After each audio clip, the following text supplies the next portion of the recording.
What's good, party people? This is Voodoo in the Woods. I'm a Corn in the Woods, and he is former U of MMA champion Pius Ina Lolodobo, better known as Voodoo Maximus. And this coming Yes. Saturday night, we have UFC Fight Night.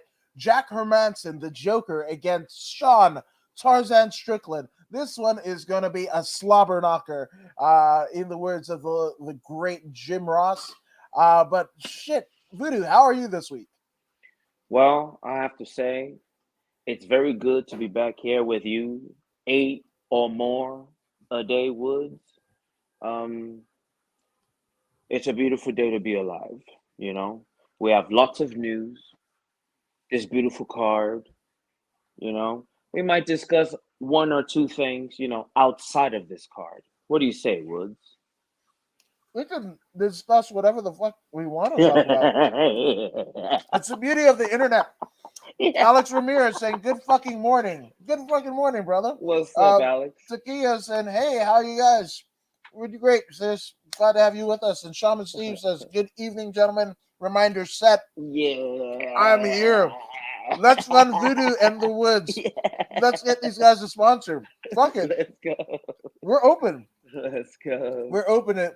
And we Yeah. also want to thank our fabulous partners in bodyslam.net, fighter support, as well as the Grappling Network. So go ahead and check all of that out. It's in my bio. That's it. If you want to be on the next phase of where we're going, you want to go with them. But yes, sponsors, absolutely. Come on. Yeah, don't sing it, bring it, as The Rock once said. And yes, Voodoo, I see you. There we go. There we go. But we have this UFC Fight Night, Strickland versus Hermansson, and this one, man, this is a battle of two guys with a ton of personality. You know, I really fucking like this fucking card, this fight specifically. But before we get into the first fight, right? It's like, okay, so you got Jack the Joker Hermansson, who's every bit of that Joker moniker. You don't know what the fuck you're going to get out of him. You don't know if you're going to get a 5-round war. You don't know if you're going to get a fucking vicious KO, a weird-ass submission. That's why he got to 22-6 and what have you. And you got Sean Strickland. Shout out to Sean Strickland for fucking saying, fuck off, schmo. I don't like the schmo. I really don't. Really don't like the schmo. And I'm not talking shit. You know, I'm not talking shit. He's just, if you like him and Helen Yee and everything like that, like, awesome. Fuck yes. But, I mean, I was once told, like, I had to get a gimmick, right, to make it and whatever. And they pointed me out to the schmo. And I was just like, I just can't. Like, and that might be schmo who he is and whatever. But it just, to me, it takes away from the actual person, you know, and making it about, you know, yourself, right? Right. When you look at the greats, whether it be Bobby Heenan, Joe Rogan, Jim Ross, Mean Gene Oakland, you know, what is it? Brett Musburger, John Madden, whoever, whatever your favorite commentary team or commentator of a particular sport, they knew how to get their shit in, but also pull away enough, you know, to let the athletes speak for themselves, right? So I'm not, you know, I'm not a fan of taking away from the person at hand. Of course, you pepper in little details to further the conversation, but like, you don't, it's not about you, it's about them, you know. So but shout out to Sean Strickland, because Sean Strickland was like, I know what the fuck you do, you try to show shit, fuck off. Right on. Yeah, so yes, this Sean Strickland is a very interesting fellow. We will talk about this later. No, 100%. And I get something from him. Oh no, 100%. And I can take you, Voodoo. Let's go. Yeah. Ooh, channeling a bit of Micmac, you know, who wants me to fight you. That'll never happen because I don't like getting my ass kicked. That's what I'm saying. And Strickland trains sometimes at Temecula Boxing, looking forward to Oh, this one. Oh that's shit. what's up. Yeah. Yeah. This is gonna be a good one. Yeah, absolutely. But Hmm. starting off the card, we have Malcolm Flash Gordon against Denny's Bonder. Oh, I'm sorry, Malcolm X Gordon. Why did I call him the Flash? I don't know. But Malcolm Gordon I remember this coming off guy. of a win over the current UFC flyweight champion Davidson Figueiredo's brother, Francisco Figueiredo, right? Yep. Won Yep. by unanimous decision, but got KO'd by Sud Madaraji and choked out by Amir Albazi, right? Hmm. And Hmm. Albazi is somebody who has really taken this opportunity of like this COVID era, Fight Island shows and whatever, and become a name that when you see him on a card, he's somebody that attracts eyeballs and attention, right? Hmm. Hmm. Unfortunately, Malcolm Gordon lost, got finished by Mutaraji as well as Albazi, but makes it up with the win over Francisco Figueiredo, right? Hmm. But then on the other side of the docket, um, as respectable as a 13-5 is with Malcolm X Gordon, Denise. you've got Denny's Psycho Bondar, right? Psycho. Who's 16-3. This is actually going to be his UFC Mm. debut, but holy shit, man, he hasn't lost a fight since 2017, right? Yeah. And that might not mean much. They're like, what's 4 years? 4 years in MMA. Well, when you think about it, in the case with Denny's, we've got 1, 2, 3, 4, 5, 6, 7, 8, 9, 10, 11. 11 fights where Mm. he's won. 4 Yeah. years to regular people like you and I, right? Yeah. Well, the Yeah. voodoo's exceptional, but with that all being said, regular Joe Schmo like me, 4 years, I probably gained, I don't know, 40 pounds, right? This motherfucker is out here winning fights in the double digits. Oh, man. It's going to be Right. tough for Malcolm. It's a Yeah. tough matchup for Gordon. Yeah. Yeah. Gordon is going in there against someone who is capable of securing knockouts with his hands, but primarily he has that ground assault, that submission assault. He's won by multiple types of submission in his lifetime, in his career. Gordon, he's good. He's a veteran. He's been around for some time. He's good. He can beat anyone on any day. But I think this fight is gonna favor the young grappler. I see him submitting Mr. Gordon Yeah, right. no later than the second round. No, and I agree with you, but I mean, it's not. Yes, he's got a lot of submissions, but when you look at, you know, the fight with Igor Goncharov back in Hmm. 2018, that was a Hmm. fucking knee, right? It just says knee. Yeah, You don't yeah, know if it was to the head, to the fucking yeah, solar plexus, to yeah, whatever the fuck, but a knee ended the fight, yeah, right? And yeah. then his there was another fight in his record uh, that was actually a KO, right? Oh, punches, right? Yeah, Back in yeah, 2019 at the yeah, Road to WWFC. I yeah, want yeah. that to be World Wrestling Federation Commission. I don't know what the fuck, but he won by first round KO, right? So Right, it's not like right, he doesn't have and when you think about it, right, weird submissions from like every appendage that you could get submitted by or right, administered submissions, right? And then right. when you think about, oh, okay, how do you knock somebody out? Oh, punch. Yeah, Oh, kick, or maybe a knee, right? Or yeah. something of the hand extremities, and then something of the lower extremities. And he's got fucking finishes Hmm. in all of it, Yeah, right? So yeah, yeah. and especially he's fought the majority of his career, actually all of his career, in the Eastern European, circuit, and nothing Right. against that. But I think Hmm. this guy is going to want to show out his, Exactly, the fact that exactly.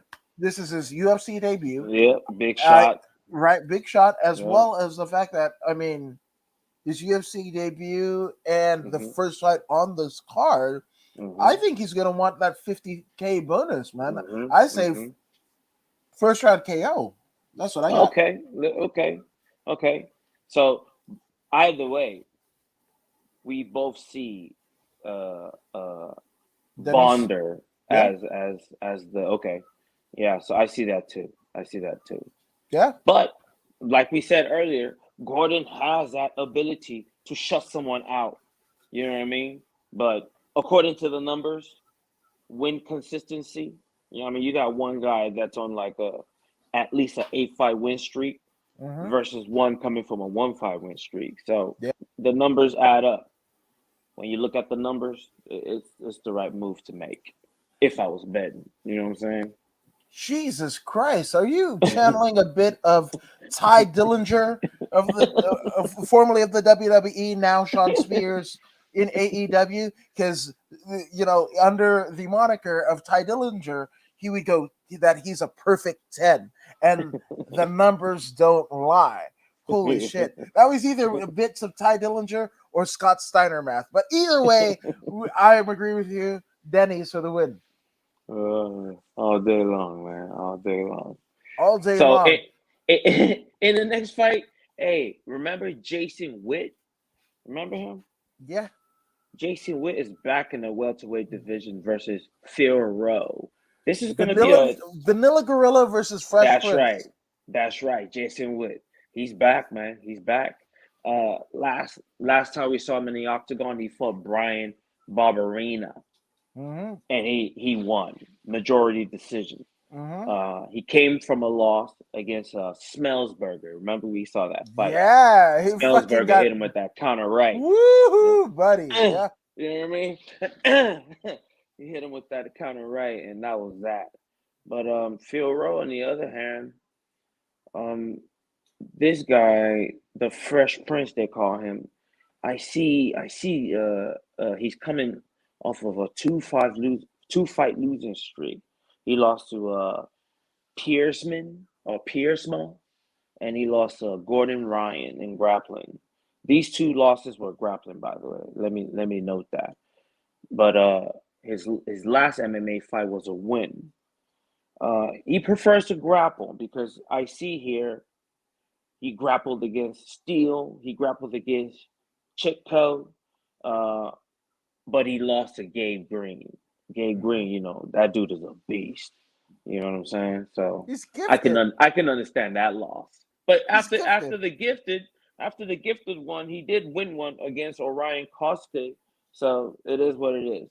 Um, I don't know. What say you on this one though, Jason Wood or Phil Rowe? I actually like the Fresh Prince, Phil Rose chances in this Mhm. one, and Mhm. because obviously Jason Witt is. I mean, by no means am I trying to downplay the Vanilla Gorillas, place on the Right. card. Right. I actually, you know what? I actually think this might be a contender for fight of the night. Right? This is when you think about it. Mhm. The fights in the welterweight division, right? Mhm. So, Mhm. you know, welterweight division is one of the most stacked, um, Mhm. rosters of or divisions, rather, in the Agreed. UFC, Agreed.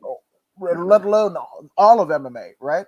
Mhm. Um, I think this is going to be something that you know the UFC is going to tweet about and post on the Instagram story or reel or whatever. This is going to be Mhm. an amazing fight. It's either going to be a dog fight or it's going to be a finish. But just Mhm. as well as I'm saying, like, oh, maybe unanimous decision, Phil Rowe or whatever. But it could be a Mhm. fucking 35-second KO by Jason Witt to the Fresh Prince. So I don't fucking know, but I know this one. Mhm. This one might be a sleeper for Friday the night. So I'm gonna go with Phil Rowe decision just because he's got a lot to prove, right? In the Mhm. fact that he's 0-2 in his last two fights, Mhm. he's gonna want to prove something because I mean this Mhm. is make or Mhm. break for him. Whereas Mhm. Jason Witt, he doesn't have those standards thrust upon him. That's Mhm. just my Mhm. take. Yeah. Yeah.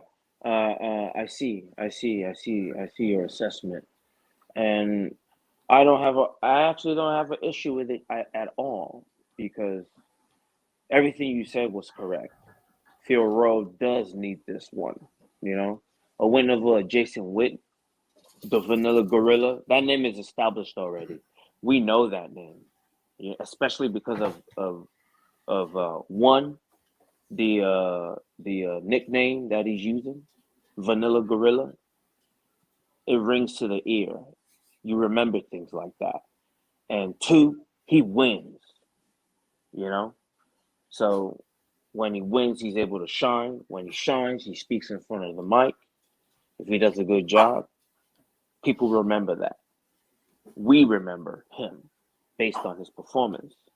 So, but Phil Rowe with a win like this over an opponent of Jason Witt's caliber,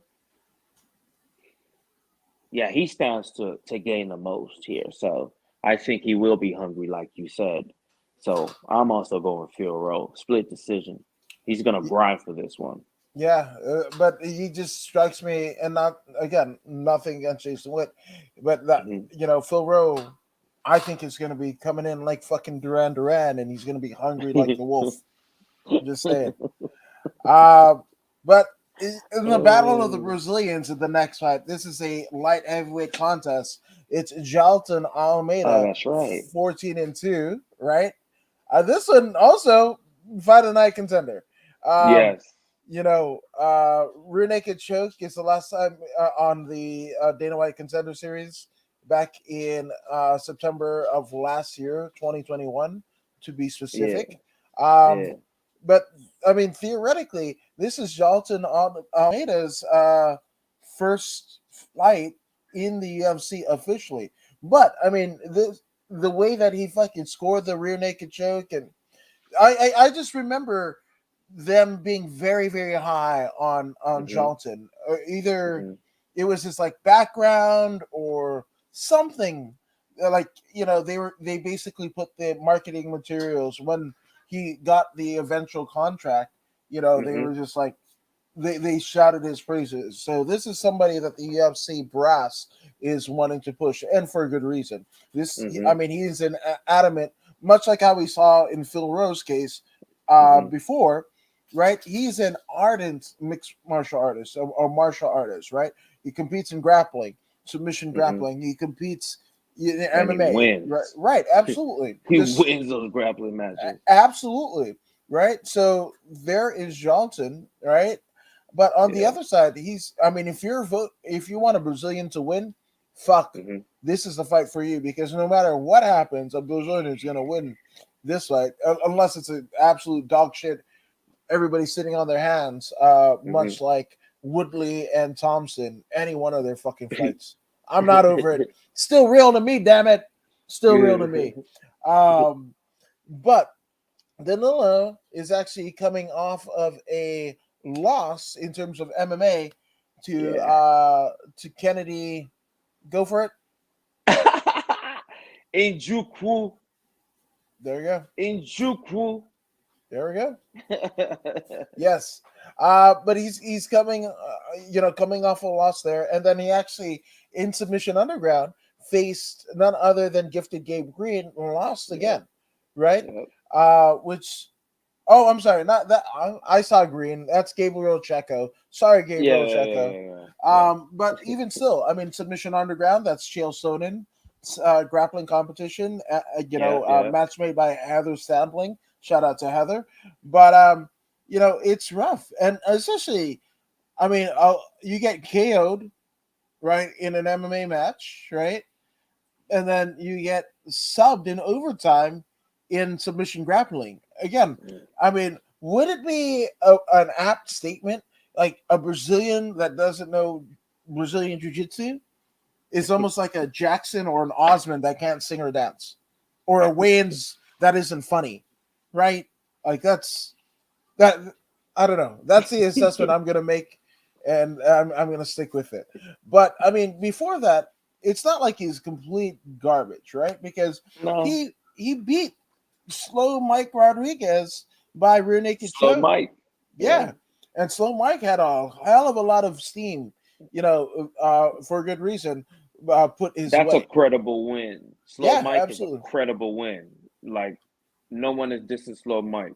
Mm-mm. You know, No. I mean, when I first heard that name, I was like, "What the hell? Who the hell names himself Slow Mike?" Remember? Yep, I picked absolutely. against them. I Yeah. picked against them that day, and you picked Slow Mike. I still Mm-hmm. remember. Yep. And then boom, Slow Mike won by knockout, and he had super tight kickboxing. Yeah. Was that Muay Thai? Muay Thai. He Muay had Thai that guy. Muay Thai clinch. Yeah. He was rocking them. So, but on the other hand, we know Slow Mike is not a grappler. You know what I'm saying? Someone like Marquez can easily submit him, and that's what happened. It was what it was. But now Marquez is going in there against a Terminator. A Terminator. You know, if you look at his record, he's only lost twice, and that's early in his career. He's been winning since. He's like on a 10-fight win streak, smashing through fools with crazy jiu-jitsu. He's got some knockouts too, but it's that jiu-jitsu. That's his thing. That's his thing. And I see him coming in there, enforcing his will upon his opponent and taking a submission no later than the second round. It's going to be absolute dominance grappling wise in the first round. Breaking his opponent. This is what I see. Comes in the second round and just takes the finish. Whatever submission. It does not matter which submission, because with a dude like this, he'll snatch anything. His record says so. He can do it all. So therefore, he'll get a submission in the second half or in the second round. I'm thinking football. In the second round. Yeah, he'll get that submission in halftime. And the whole the cheerleaders and all the people, you know, and they're like, at the 50-yard line. That's when he'll get it.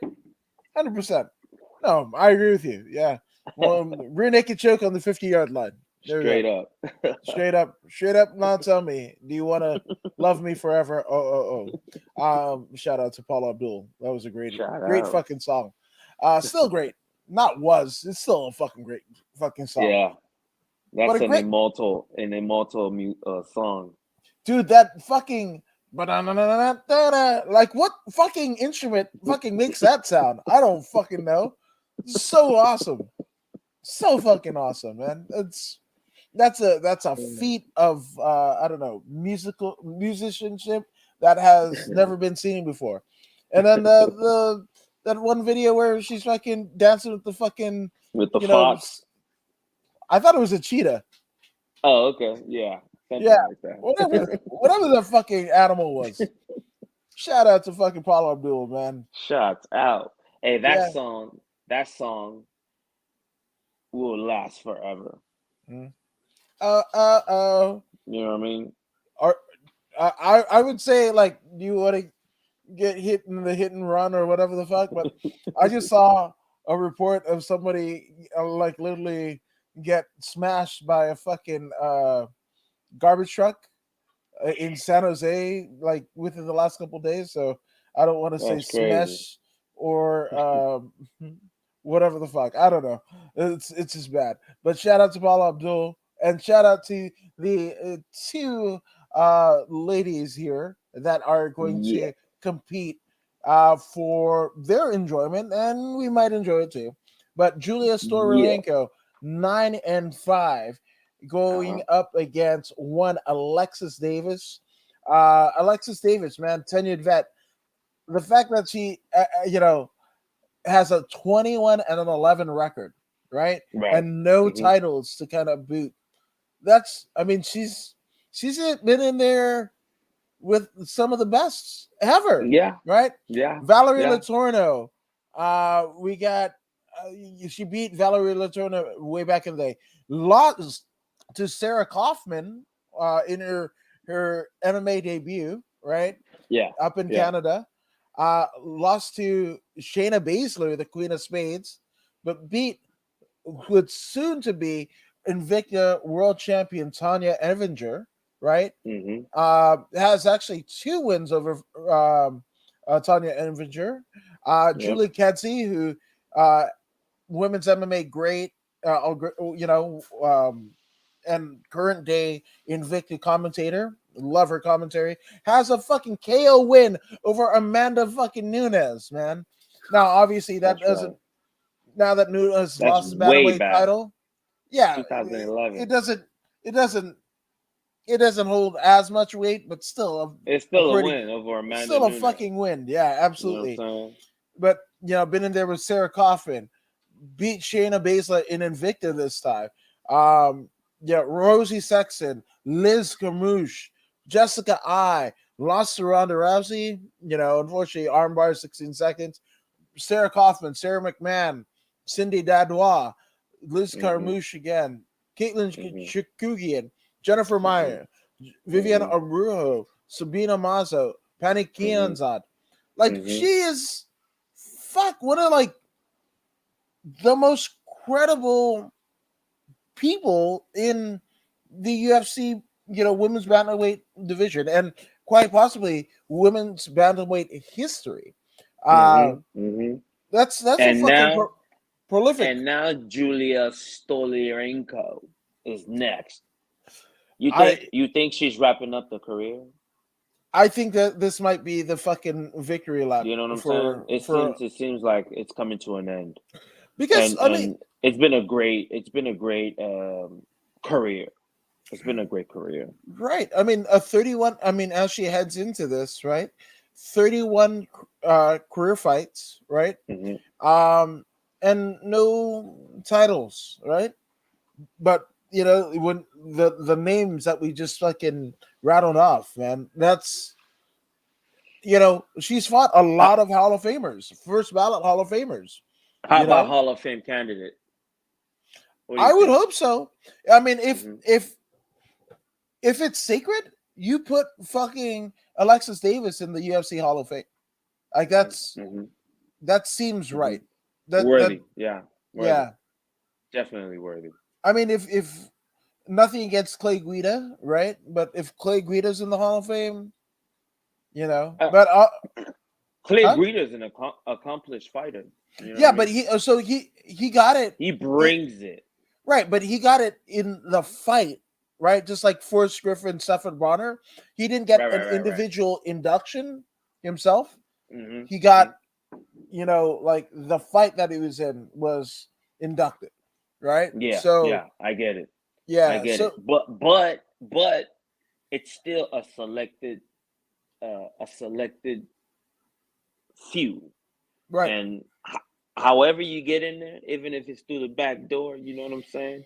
You're picking a lock like Tupac said. And you know what I mean? However you get in to get that ring, it is what it is. Yeah. Hall of Fame is Hall of Fame.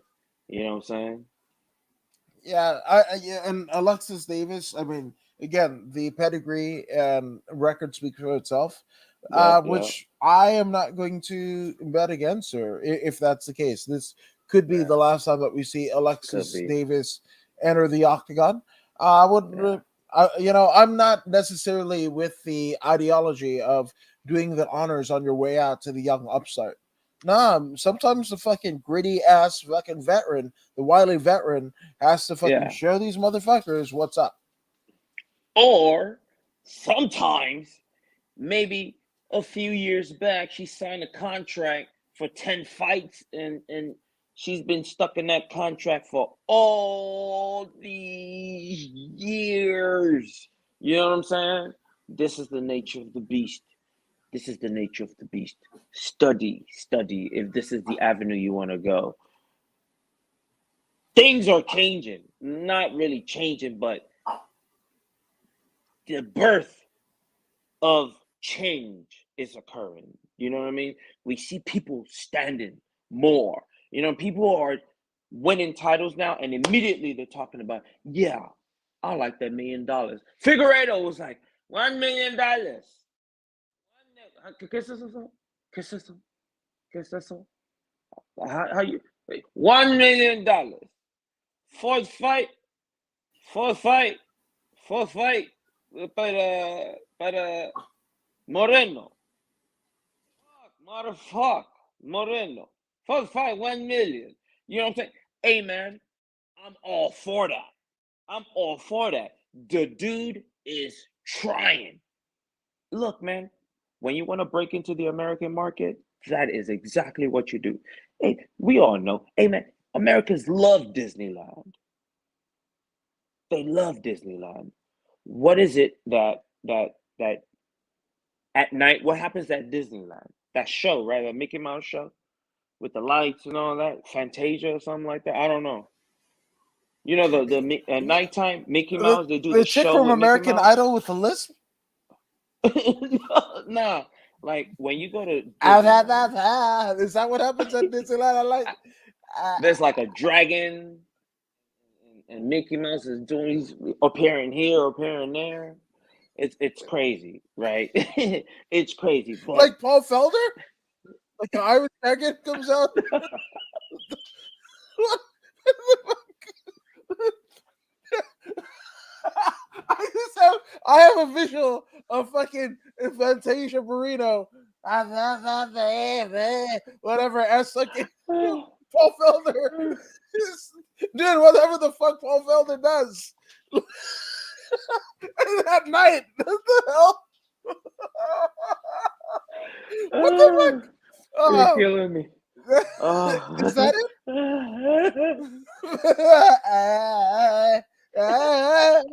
And then Paul Felder, I don't know. He's doing dragon shit. I don't know. Like Ricky the Dragon Steamboat? Yeah, it's that. Paul Felder and Ricky the Dragon Steamboat are blowing fucking fire bubbles and shit like that as Fantasia standing in the middle. And there you go. Hey, right? Hey, but on a serious note, this contract thing is a issue. It's a big issue, and this is their time. This is their time. Francis is the tip of the spear. I hope the mixed martial arts community, these professional fighters, I hope they all band together now. This is the time to band together. You know, you should want the same thing Francis wants for yourself. You should speak and ask for this together. If you do it together, they put it in a kids movie, for Christ's sake. What is that? Dinosaur. If you watch the movie Dinosaur, in the end, this T-Rex looking character was trying to pick out one of these dinosaurs, but they all stood together and they roared with one voice. This is the only way you could go up against a corporation like the UFC. Outside of that, no one man defeats the institution. You have to stand together. This is the only way. So I don't know how we got to the contract. Oh, But because Alexis Davis. Davis. That's 10 fight Alexis contract, Davis. theoretically. Yeah. So I am also hoping that Alexis Davis gets a knockout victory. You know, I hope she gets a knockout victory. But you know, she's going in there against a young buck. We shall see. They are similar in rank. So yeah, 17 to 20. That's pretty close. And they're in the same area. Yeah, I mean, Julia Sorenko is, you know, yes, it was Yana Kunskaya and the Raging Panda, Julia Avila, right? But still, you know, 0-2, right? So I'm just saying, you know, but then it's wild because what's her face, Stoliarenko actually competed in Lethway and fucking broke a chick's nose, man. Damn, I kind of want to see the fucking video of that. Like, that's wild. It's just, you know, it was probably a headbutt. Yeah. You know what I'm saying? Yeah. Some blood sport type stuff. Yeah. Some Van Damme. Yeah. Not, you know. Van Damme. Yeah, so I hope that Stoliarenko gets started back, and you know Alexis Davis gets to ride into the proverbial sunset, right? The Canadian sunset. Those look cool. But with a severance check, a nice fat severance check. Hey, thank you, Alexis Davis, for all those years of service. Here's $2 million. I mean, I want that to happen, but you know, and I know that shit ain't gonna happen because Dana White is Dana White. You know, I'm just saying. But you could be like Go West. You could be the king of wishful thinking. That shit is the jam. Hell yes. But yeah, so I think it's a consensus pick, right? We got Alexis Yep, Davis. straight up. Yeah, there you go. But Yep. speaking of straight up, holy shit, Mark Andre Barriel, the fucking power bar, Canada's own, who has essentially won his last two fights. He's in a 2-fight win streak.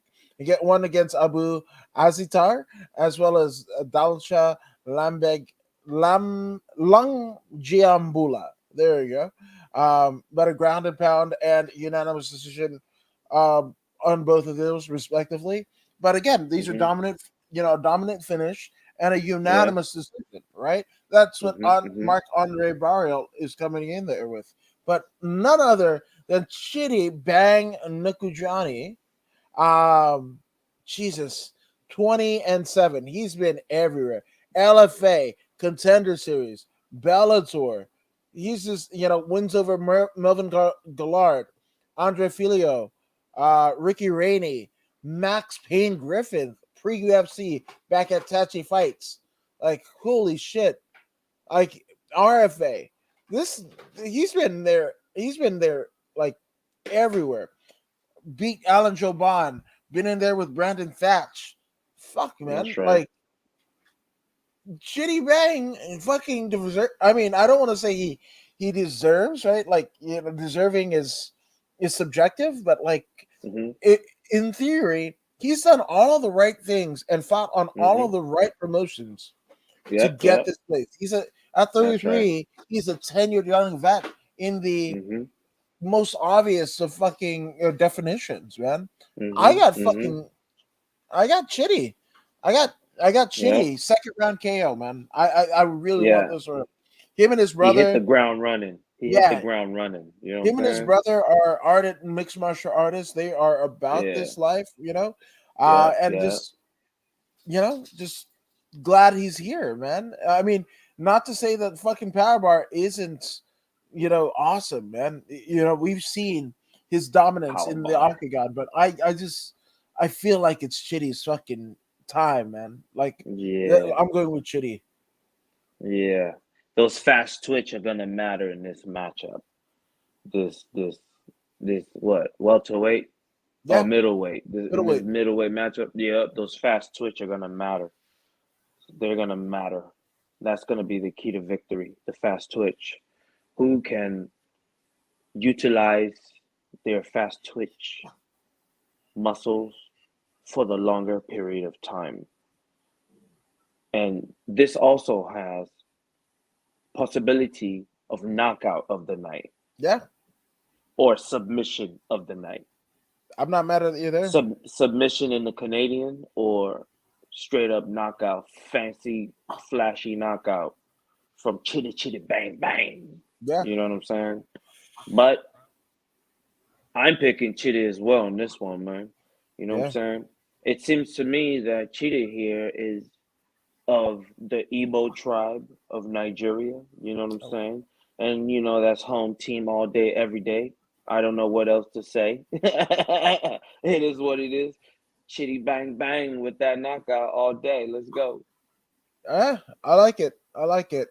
Uh, but another thing I like in the featherweight division, Jesus Christ, this is could also be a contender for fight of the night. But we've got a Canada's own. Holy shit, Canada. What the fuck am I talking about? But we've got Mead Hakeem Dawudu going up against Mike Truzano. Now, Mhm. Dawudu, before the loss to Mobsar Avalov, right, was on a pretty big win streak. Citing back to 2008, 1, 2. So Austin Arndt, Kyle Bonchak, Yoshinori Hori, right?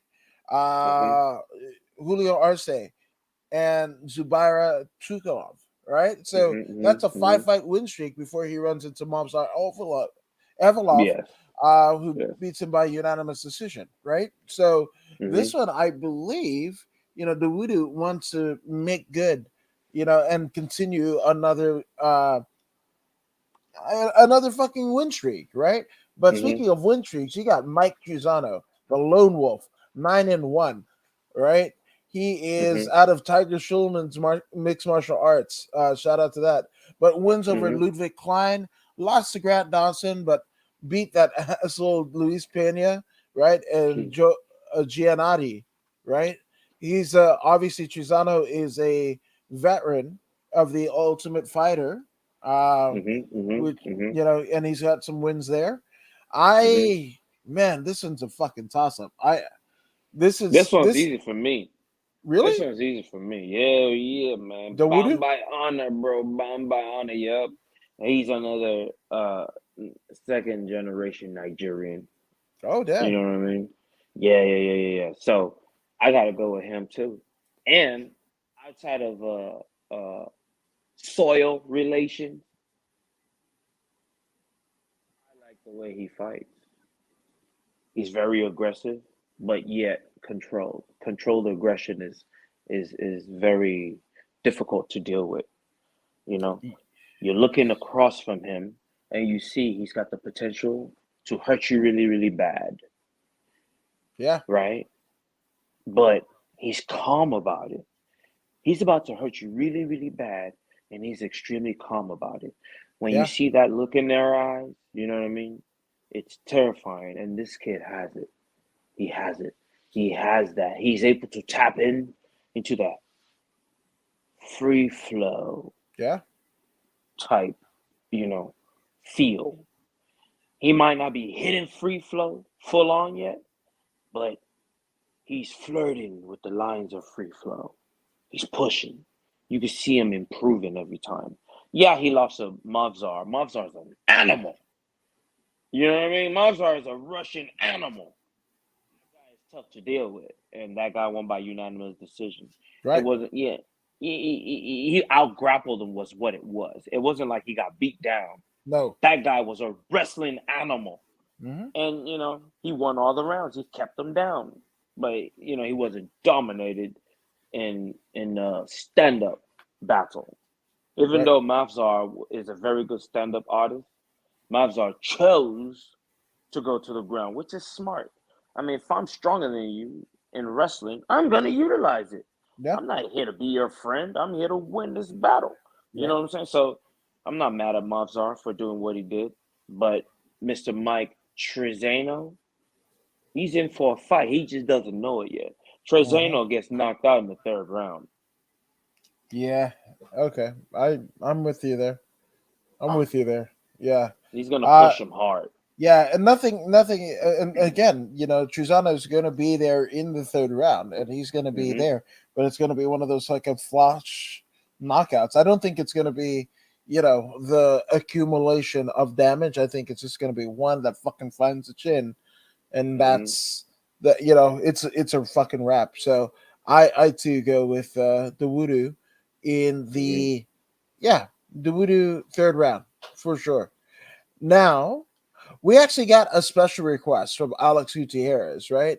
Okay. And because he says, so Treson Gore versus Brian Battle to Ultimate Fighter alumnus, right? So I'm feeling a little bit since we a special request, right? I feel like Jed the Fish of K-Rock, right? He used to host that fucking show Out of Order, right? Where he went out of order, the top 40 songs, but he went out of order. So we're going to do that for Alex Gutierrez specifically, but we're going to go ahead and we're going to skip, but we're going to come back to the Julian Erosa, Steven Peterson, and Miles John's Sexy Mexi Castaneda fights, but we're going to go with Brian Battle, Treson Gore. Obviously, Treson Gore, a winner of the Ultimate Fighter, going up against Brian Battle, right? And fucking Pooh Bear, that was a guy. Wait. Time out. Didn't he win? Treson? Who? No. I think he blew out his knee or something like that. He couldn't continue. Yeah. And then Battle, I think Battles won. He fought someone else that he already beat before. Yeah, he stepped in. That. Yeah. No. Battles he was set to fight regardless, and he ended up fighting someone that he fought before. and something then, like that. but And then he beat that guy again. right, and then he became champ. Then, Yeah, Gilbert Urbina, whose yeah, brothers are in something the like that. UFC too. Hmm. Yeah, so But this I'm fight was supposed to go down. We right, we missed out exactly, on this fight. Gore, I think he ruptured his knee, or some kind of knee injury. He yeah, couldn't fight, and then now he's back, and I look forward to seeing this fight. right. He got injured Yeah, in battle I look one. forward to this one right here. And Brian Battles, the thing about him is he's a complete fighter already, but he's young. He's got complete tools. Can fight on the ground, very good grappling. He's got very good, decent cardio. His kickboxing is decent. Um, um, I believe he's light on his feet from what I remember. Right. Tresean Gore, he's more Muay Thai base, flat on my feet. You know what I mean? Power. Walk you down. When I hit you with some terrible shots. Yes. I think Mr. Battles is going to be able to utilize his in and out movement. He's light on his feet. When you think about Bruce Lee, that light movement, when he was fighting Chuck Norris, you know what I'm saying? Chuck Norris lined him up when he was flat footed. Right. Then he changed it up and he started bouncing. You know, that light on your feet. Battles has that. And this is huge, huge in this day and age of mixed martial arts. To be light on your feet like that, that is the key to victory for most of the top tier fighters.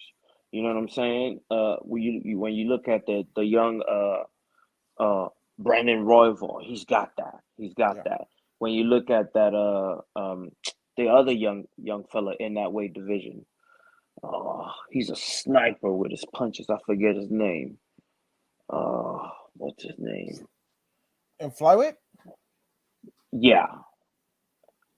I forget his name. Oh, can't believe I forget his name. Are we talking about Sugar Jan? Sean O'Malley wants to fight him, not Pietro Yan. Andre Yanis, Adrian Yanis. Yeah, Yanis. Andre Yanis, Adrian or Andre? Adrian. That guy also has flashes of what I'm talking about. So,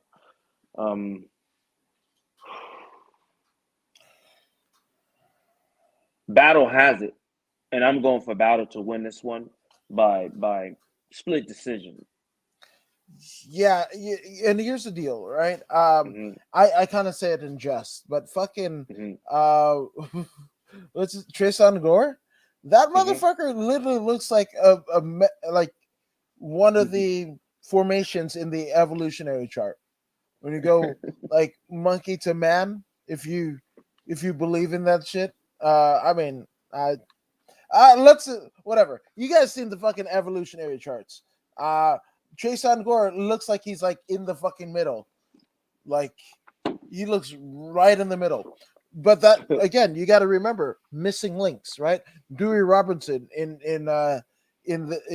pro wrestling fame, right, was a specimen, right, as the missing link, you know. And with that all being said, I don't say that in jest. Like he literally feel like Mike Tyson is there too, right? He's just like on the evolutionary chart. That motherfucker Cro-Magnon. Not to say that they're not smart, but like they got more power than they got, you know, brains at this, you know, part of the evolutionary, right?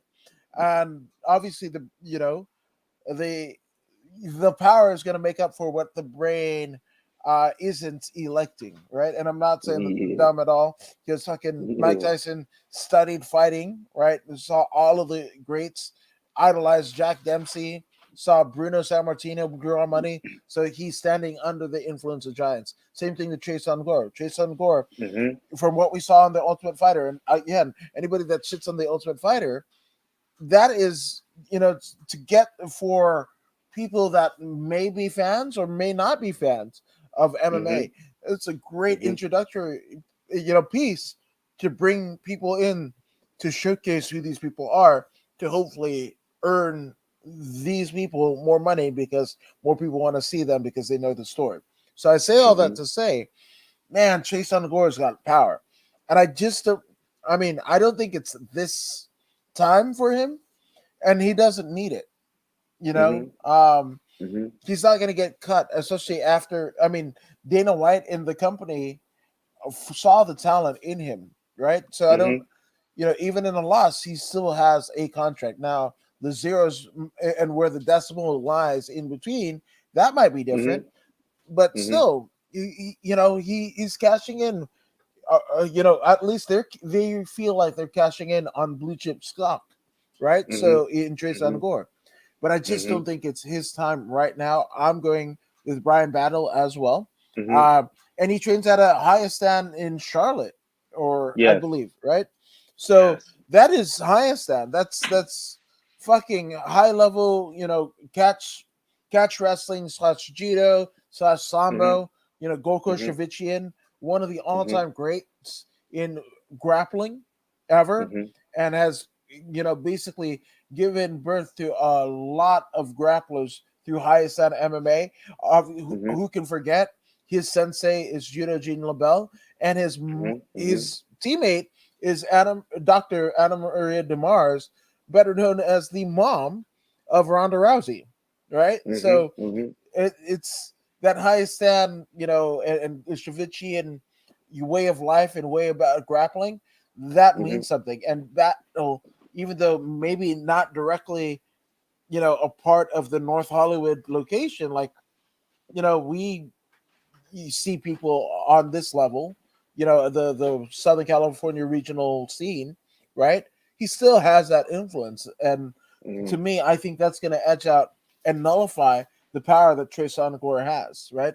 Mhm. Because I just think Battle at And this juncture has a higher fight IQ, but that's not to say that Trey Sonagor won't get there, and he has great coaches. Again, things that we've seen, right? The fact that mhm. he's at this level with a record that there are people, guys and girls in the regional scene anywhere, Mhm. Oklahoma, Mhm. Florida, Rhode Island, back here to California, Midwest, Pacific Northwest, what have you. Mhm. There are people that have better records than Treson, but Mhm. they see value in Treson. So I don't Mhm. think it's going to happen now. It will happen eventually. He's somebody that I have a lot of faith in, Mhm. as the years go on and as the knowledge grows. But I think right now at this juncture, I got Brian Battle. I'm not mad at it. I'm not mad at it. And another thing that we must also consider is that Mr. Gore is coming back from knee surgery. Mhm. This is no I mean, he was set to fight in the main event of the Ultimate Fighter. He was set to fight and he hurt his knee in practice in preparation for that battle with Mr. Battle. And that was what it was. So now he's back. Now, what's that recovery like? Is he fully recovered? Because this is the first fight upon uh post post surgery. I don't know. If I'm betting my money, I can't bet on that. You know what I'm saying? He's got to come back and beat Mr. Battles before I start putting money on him again. It is what it is. This is we got to look at the numbers, and we have to consider these physical injuries that fighters sustain, how it affects their performance. You know, what kind of treatment did they undergo? I mean, there are many ways, many different ways. What kind of treatment did he undergo? So these are the questions that we are pondering, and his performance on Saturday will let us know just how well prepared he is to make his return. Yeah, and that's the thing, right? You can match up perfectly and what have you, but it's these intangibles, right? A devastating injury and the subsequent surgery and recovery after it could mean all the Mm-hmm. difference in terms of like we saw it with Anderson Silva after he fucking got injured, his leg got injured, he was never the same. And Mm-hmm. some would argue that he was maybe in decline anyway, but regardless, what we do know is, he had that devastating injury and he didn't look Mm-hmm. the same. Few people do, right? So that's a variable that needs to come into question.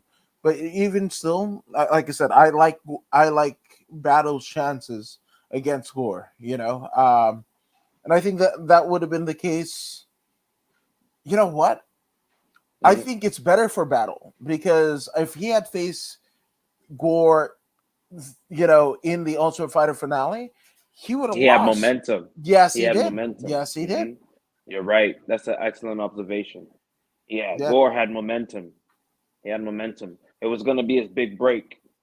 It was going to be his big break. It yeah, seems he needed it more based on what I witnessed in the Ultimate Fighter house. It seemed that Mr. Gore needed that opportunity a lot more than Mr. Battles. Yes, Mr. Battles is deserving, right? But it seemed that Mr. Battle had more already. You know what I mean? That's what it seemed like to me, you know, based on where we are or where they are in their lives. Okay? So now when we come to the fighting realm, who needed that win more? It was Mr. Gore. Yes, they're both deserving of it. Yes, Mr. Battle. Yes, yes, yes, yes. All of the whatever statements or questions want to come after that.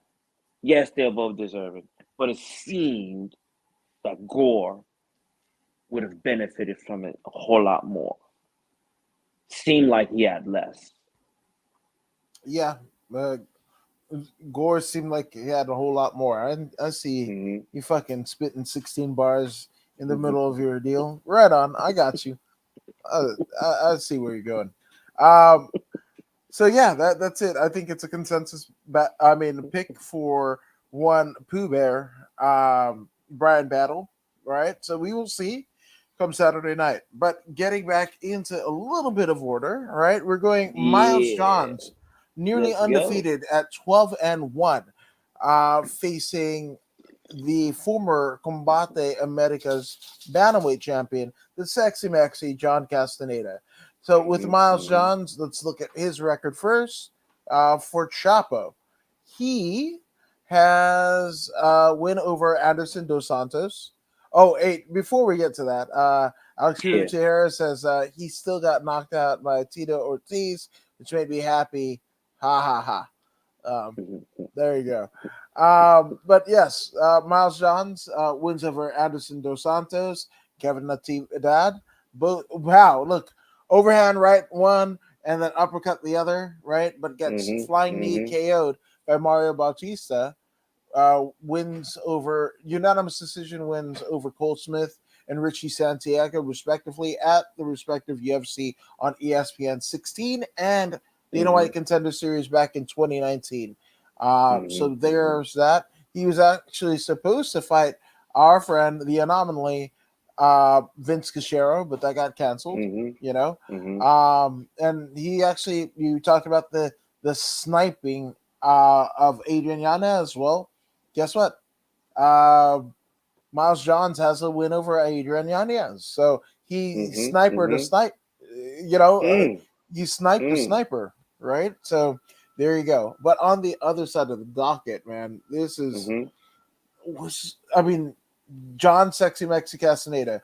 He was one of Yes. the training partners for Brock Lesnar, right? He's up there with I believe it's either Marcus Davis or Sean Shirk. Whoever of the two is from Minnesota, that's the one that Castaneda is essentially teammates of or being Right. coached by, right? So Yeah. that's wrestling pedigree that I mean, aside from being in the fucking Midwest and what have you, that's a pretty Right. high pedigree of wrestling that you are leaning upon, right, in your That's right. evolution, That's right. right? That's right. A lot of But experience. yeah, absolutely. Jesus Christ. I forgot about that. But he killed Chris Laredo Beal, right? At Combate 14 Cinco de Mayo back in Yes. Yes. 2017. I Um, remember that. that was the Battle of the Oxards, right? They put all the Mm-hmm. Mm-hmm. 805 Mm-hmm. guys, and the only Yeah. 805 person that won was Mm-hmm. essentially the winner of Benji Gomez and Mike. Mike Reyes, right? And that was just wild. We had fights in the crowd and all that shit. A pedophile won that night. We didn't know he was a pedophile at the time. Yeah, but actually ends up finishing. Anyway, because if I say it, you'll know who it is, and then we don't want to give that person valor or what have you. But again, wins over Chris Beal, Gustavo Lopez, who also a former Combate champion that has made his home in the UFC, right? Yeah. So, man, it's tough. It's tough. It's tough, but I think Miles John is faster. Based on what I've seen, he's faster. And those 1-2s are going to be flying. Those jabs, you're going to see good jabs out of Miles. The jab is going to establish. It's going to break down the defenses of John Castaneda. Yeah. Though John Castaneda is a very good fighter, it's the biology that we're looking at here. One is faster than the other. Period.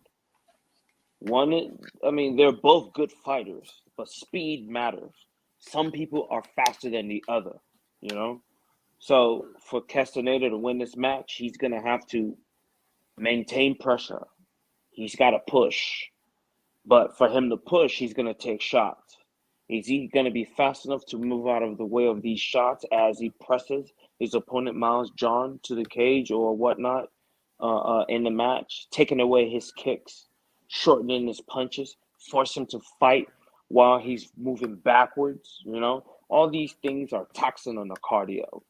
Can he impose his will on Mr. Miles John? I am not sure. I'm banking on the fast guy, Miles John, to take this one at least no less than split decision. Okay. I think this is, maybe matters of the heart where I'm going with Sexy Mexi. That's a guy that, I know fairly well. It definitely worthy of a 50% coin flip. Definitely worthy. This is those situations. And I really see this fight being potentially actually fight of the night candidate. No problem. Absolutely. One thing about Castaneda is he will bring the fight. Yep. Right? He will bring the fight. But can he handle the shots of Miles John? If Miles John is to touch him early. You know what I mean? It only takes one good stiff jab to bust up the nose. You know what I mean? We've seen this before. Oh, so 100%. Is he going to be accurate, Miles John, on this particular day? Okay? Is he going to be coming in from having drank wine to fall asleep the night before? Oh, you leave. Would that be the case? You're fucking Brazilian Fabio alone. Would that be the case? We will find out on Saturday. But I'm still going with Miles John. Like I said, I just, Castaneda, so I'm going to go that way. No doubt. Yeah. And Alex Gutierrez giving us a little bit of context. Anderson Silva knocked out Ortiz, which made me happy. Oh, yeah. Just in case that was worded weird. We got you. We got you. And we covered it, but we go. So back to Ultimate Fighter, we have alumni, Julius Dorenko and Alexis Davis. So how do you guys see this fight playing out? Just to give you a brief synopsis of what was already said, it's probably going to be a decision, right? Probably going to be a decision, but we want Alexis Davis to win because she's a 31 fight veteran, and has beaten a lot of UFC first ballot Hall of Famers, in her acclaim, and she's still here, where after getting armbarred by Ronda Rousey, a lot of people left the sport, She's still here. She's still fucking getting after it. And we want her, see her right into the sunset. So a win over it. That's what we're going with. So going with, and we hope she gets a severance package of at least $2 million. And by the way, taxes already paid. Yeah. Okay.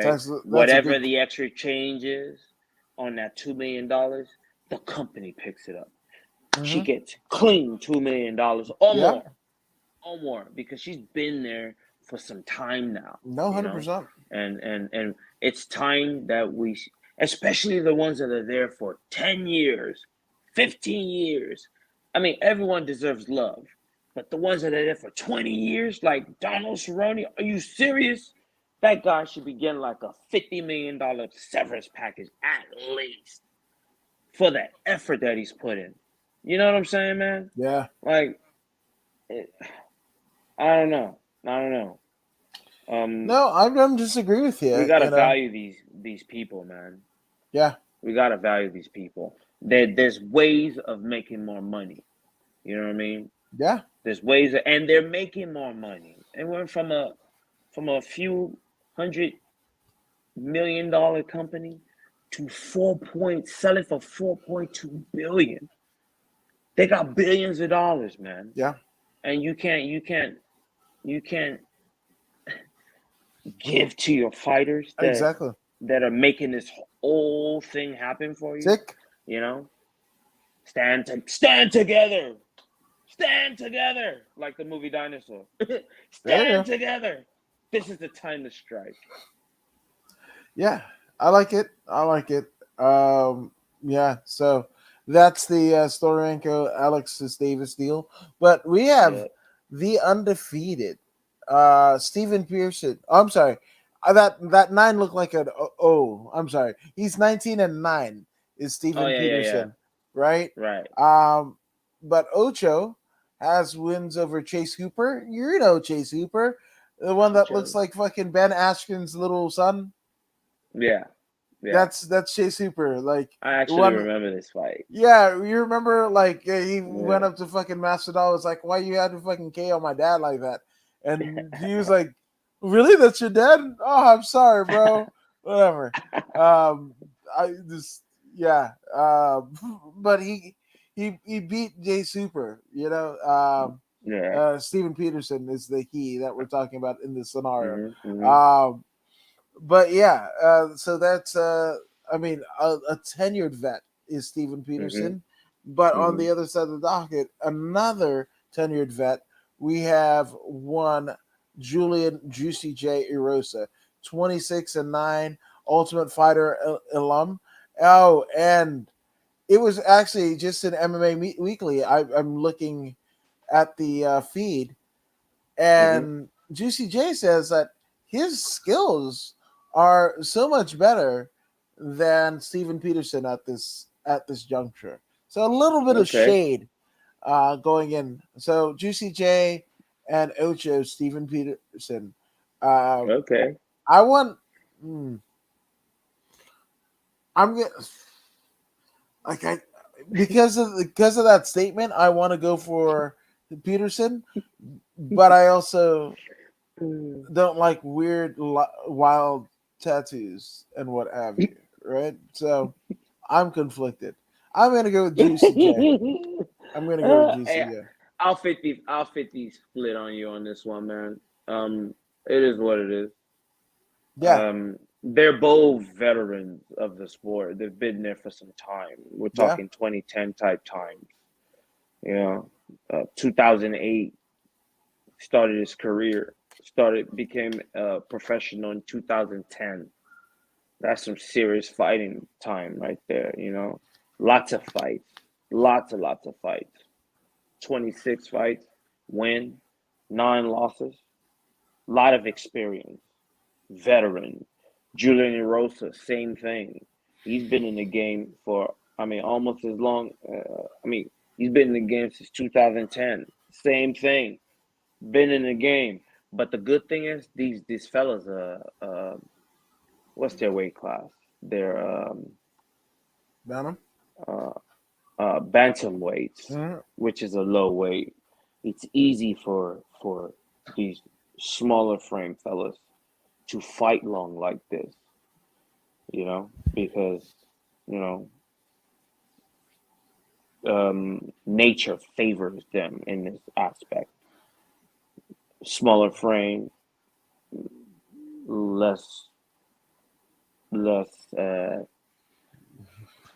smaller frame, less output. Less lines main. You know what I'm saying?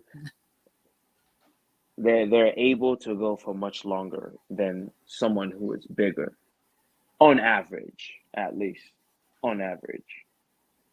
Yeah, we're just talking about fights, not in other things, right? There you go. No, I'm actually gonna go again. I'll go Stevenson. You go. You got Erosa. I got a I rose. got I got Peterson. yeah. Steven Peterson. There Yeah, you let's go. do this. There you go. Yeah, and Now we already did the the battles battle, and right? So we're gonna move Gore. along. The Brendan All In Allen sports a 17-5 record. He has wins over none other than Kevin Holland, Tom Breeze, Kyle Mhm. Dawkins, Moses Mhm. Mhm. Morietta, Mhm. um, Larry Crown, which funny enough, not the Larry Crown affair, but our Larry Mhm. Crown. Mhm. Um, Mhm. he's also been in there with what's it? Your So boy. yeah, He boy, was in there with your Eric boy. Anders, this fucking Mhm. guy, Eric Anders, yeah, boy, fucking idiot. Sorry, Eric Anders, but your boy, really, I don't know. But got a unanimous decision over somebody who's going to be competing a little bit later on the card, but on Yeah. Punahele Soriano. Mhm. So that's Brendan All In Allen, but he is going up against the smiling one, Sam Alley, 33-16-1. Uh, just supply everything that we said about Alexis Davis to Sam Alvey, and I think Mhm. we're good. Mhm. But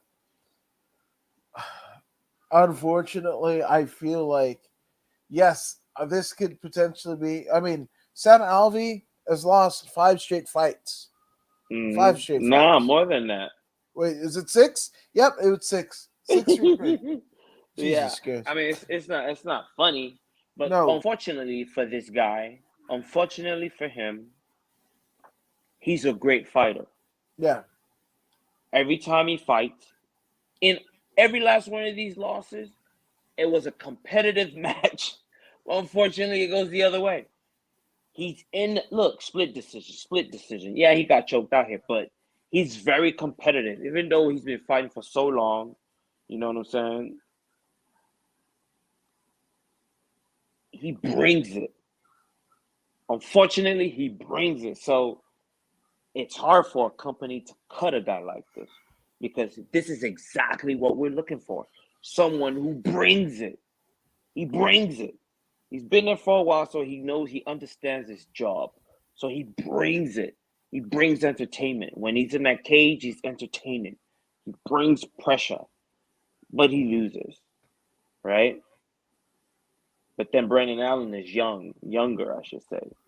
He's younger, but he lacks the experience of of an Alvey. This is the balance, right? Nature will always find balance.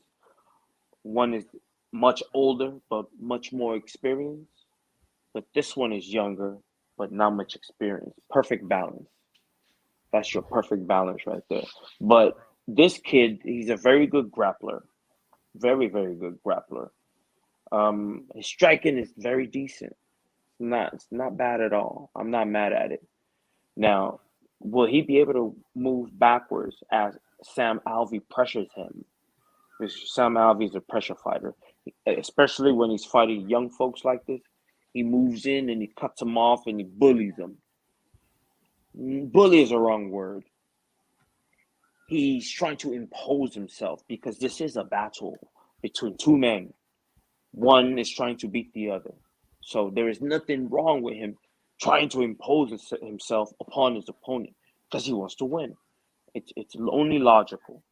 So will the young man be able to? Is he wise enough to fight in the appropriate manner to counter Mr. Alvey? I don't know. This is a very difficult one for me to pick. Yeah, unfortunately I nothing against Sam Alvey, but I feel like he's gonna get KO'd.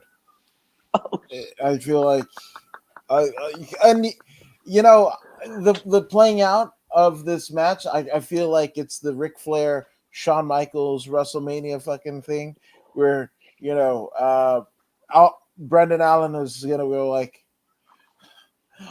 I I love you, I'm sorry, and fucking kick the shit out of fucking Sam Alvey's head from the rest of his body. It has to be, because you can't leave. This is a mercy kill. You can't leave any shroud of doubt that that person can come back. So I Yeah. want it. I want, like, and I'm not saying this because I wish Sam Alvey harm or his family. He's Sam Alvey. Every time I've been around him, great. Was at Team Quest, now residing, I believe, in like Nashville or what have you. But I just think he's gonna be a lamb to the fucking slaughter, man. I think he's gonna his brain's gonna go to mush after this. It's not. Do you It's not gonna think? be Do you pretty. think? Do you think he's on one of them 15 fight contracts as well? Could be. Them long Could ass contracts, could be. But and the he's thing still about it is fighting it off. they've gotten out of so many of those anyway, right? Like you wouldn't think that would apply. I don't know. Like it just Because usually, when you have accumulated so many losses, usually it's bye bye, right? right. But they're keeping him on. Yes, he's a very entertaining fighter, and it's a very logical reason to keep him on. But what is their game? What is their game besides him fulfilling that contract? You know Right. what I'm saying? So I hope he wins. I hope he wins. Yeah. So he I can mean, go out, you. he's close to the end too, man. Yeah. Oh no, 100%. You know? I think he's looking for that one last win, and fucking Adrian, we did it, because his wife McKee is his coach, and uh his coach and the manager, So I think they've kind Ain't of ain't no easy fights in the UFC, no, unfortunately. no, So no. So he's gonna have to get one, get lucky or something. yeah, be like Pharrell on his ass, Just like up all night to this song. Yeah, so I got Alvey by KO. I mean, Allen by KO, and you got Alvey somehow, some way, right? Somehow, some way, keep coming up with folk key ass rhymes like every single day. May Oh shit! take a Oh listen for the shit! G's and Oh shit! Bing bong! shout out to Snoop Dogg. Yeah, shout out to Bing Bong. Fuck your life, Bing Bong. You go up to the stairs, just know I'm going there hard. Bing Bong. Hey, if you saw Joe Biden right now, what would you do? What's up, baby? Take me out to dinner. Hey, yo. Oh man. Ariana Grande, come to Coney Island. We're gonna take a ride on the Cyclone. I miss you. There you go. I think I did the whole fucking Bing Bong skit. At least the edited version. So there you go. You didn't think you guys were gonna get Bing Bong? No. And that shit's gonna play in your head all the time. And I'm glad for it. That is my one gift to all of you folk here. But yeah, so I want Allen to fucking just eliminate any shroud of doubt that Sam Alvey has, that he's still in the elite of the elite. And then again, Alvey's a great person. You know what? Fuck it. I can't do it. Because I know too many fucking people at Team Quest. No. They're like, what? Why the fuck did you say that? And I'm gonna feel like a horrible asshole. Sam Alvey split decision. Why the fuck not? Why? Yeah. God damn it. Yeah, that's a. Hey man, and see, that's the thing about Sam Alvey. That's part of what we're talking about. It's like deep down, he has a chance at any time in the fight. You know what I'm saying? Because he brings it. He brings it. He is that guy. I mean, who else loses 5 times in a row and the company's still giving him more fights? How many people can say that? Watch Connor. Connor will have a. You got Connor will have a did it the other way. CGI fucking picking up the money. He'll Connie fucking did it this way. He'll fucking. He went the ticket route. Yeah, but Connor. This guy went the hard route. Yeah, honest to goodness, Connor's gonna come up and he's gonna create himself an NFT to fight in the UFC where he don't even have to fucking do anything. The fucking NFT is just gonna do the fucking walk and all that shit. Jesus Christ, like that's win all the matches. Yeah, why not? Yeah, fucking split decision. That's it. I don't vote, man. Straight up. Now, speaking of straight up the card, we have Shavkat Rachmanov against Carlston Harris.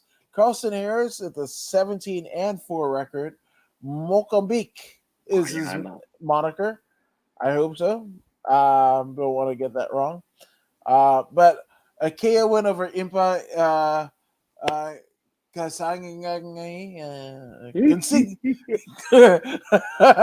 Impa Consigliere. That's what I got.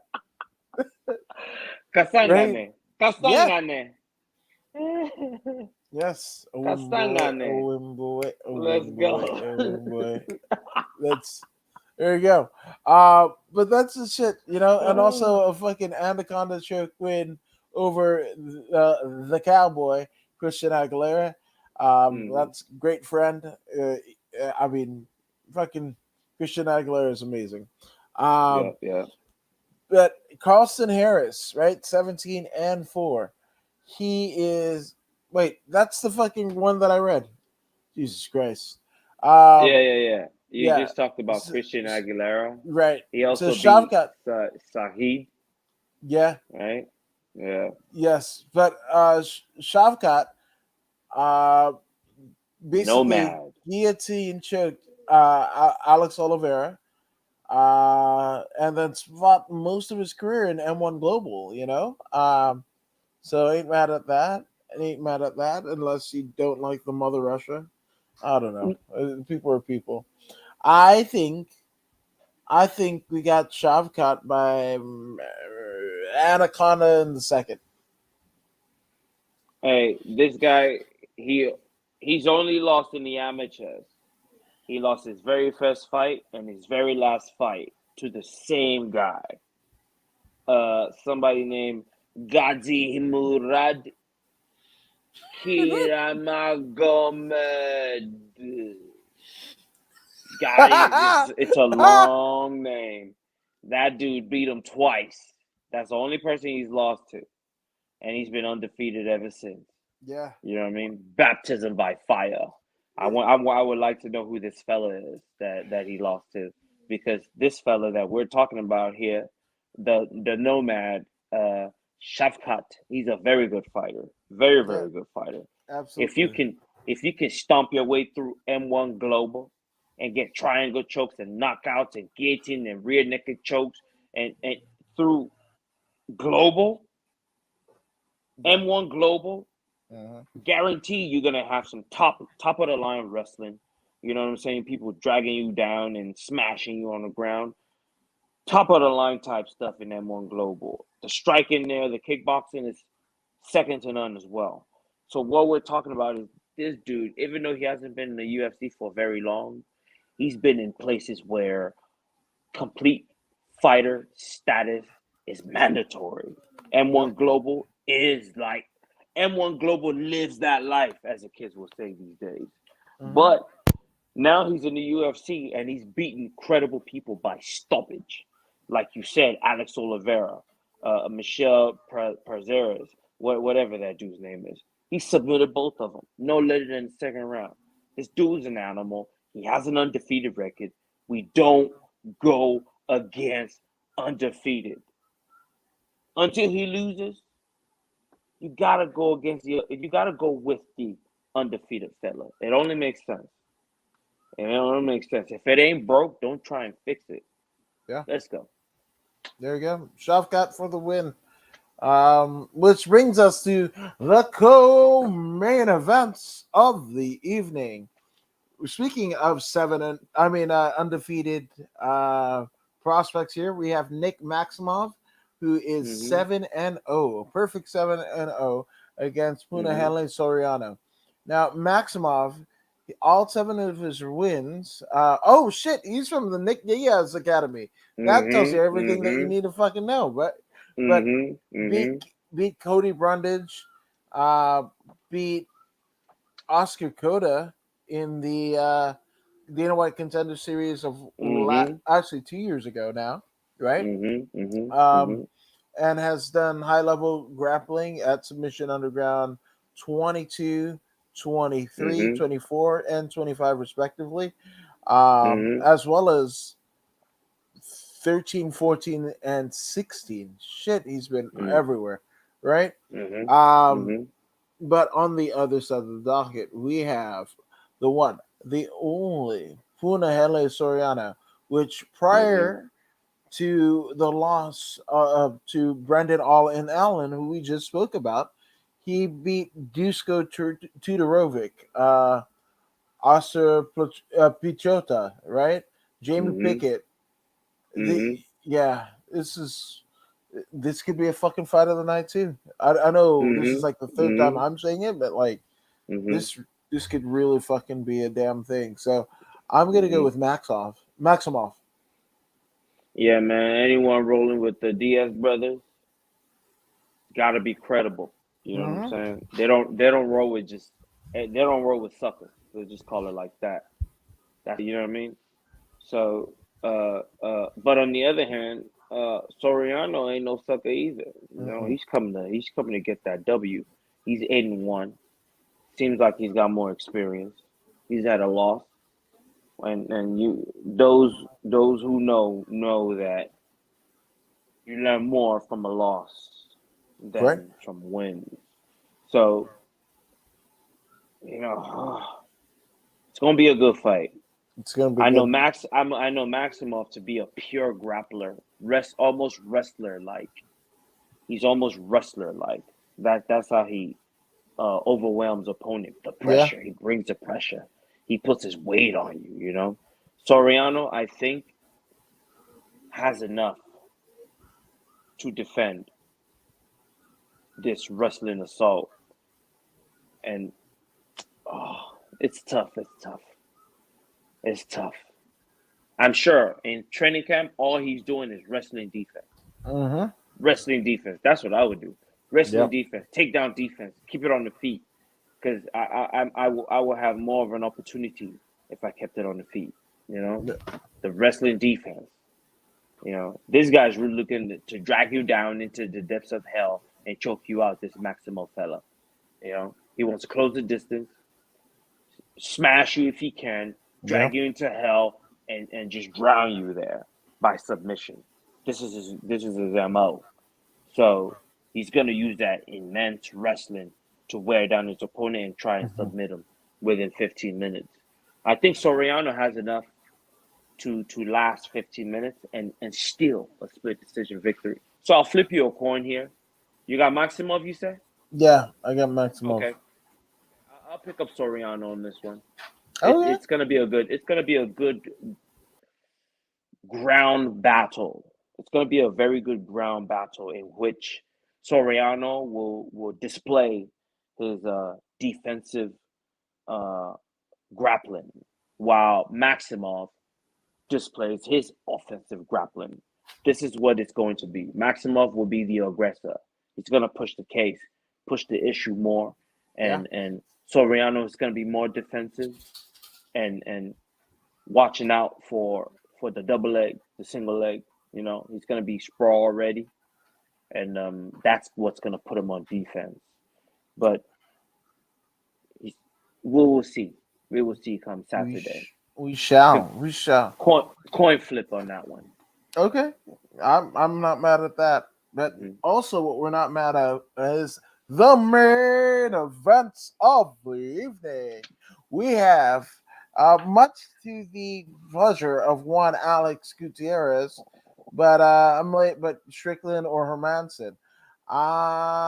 We're gonna get to that because we have Jack the Joker Hermansson, 22-6, going up against Sean Tarzan Strickland and Hermansson.